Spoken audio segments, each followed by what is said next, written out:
Recently, I went to visit my brother's gravesite.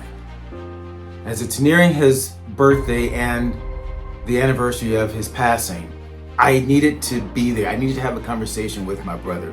I needed to let him know that I miss him and that I need him in my life, and I need to feel his presence still today.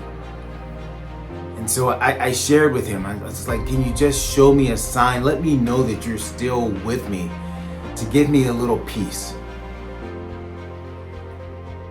Next thing I know, out of the corner of my eye, after I came out of my emotions, I saw this little cat over by my car.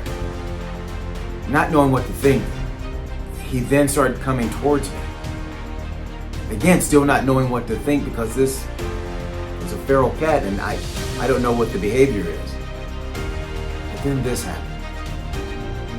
He went to my feet and started showing me love and emotion.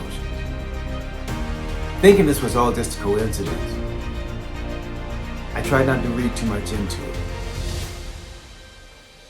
Then he did something else. At the church, at the gravesite, where my brother's gravesite is, they have their outdoor cookout area. And there are barbecue pits there. So what's the big deal? My brother and I, for those of you who know me, know that that was our thing.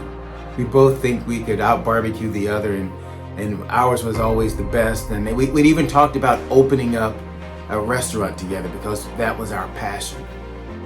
So the cat then went over to that area and showed the same type of emotion to the grills. And again, I'm thinking, oh, okay, this could all be a coincidence. And then this happened. The cat went to my brother's gravesite, to his tombstone, and sat there, looked at his name, and then looked at me. I then knew it was the sign that I needed, and I felt this peace within me. That Vince will always be a part of me, he will always be there. And so I then, silly me, invited the cat to go on a walk in so we can chat. And sure enough, the cat walked by my side for quite some time as I had a conversation. I'm sure people driving by the church probably thought, what is wrong with this guy, right? Walking with a cat and talking and having a conversation. But for me, it was the beginning of a great healing journey.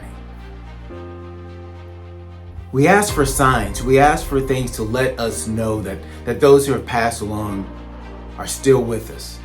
I ask you to embrace those things when it happens. Don't reject it. It would have been easy for me to reject all of this as coincidence. But I choose to believe that it was my brother's way of sharing with me that he'll never leave me.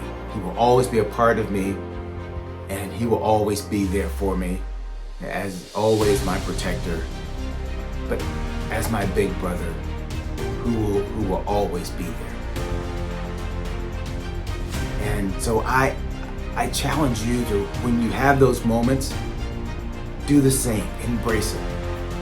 Because sometimes people speak to us even when we don't really know they are. And if there was any other doubt that this was indeed my brother's way of showing me that it was him and his presence, as the cat was scratching or rubbing against my feet and hugging my feet, I went down, again apprehensive because it's a feral cat, I don't know. I went down to do what we all do to cats, kind of scratch them on their butts, right?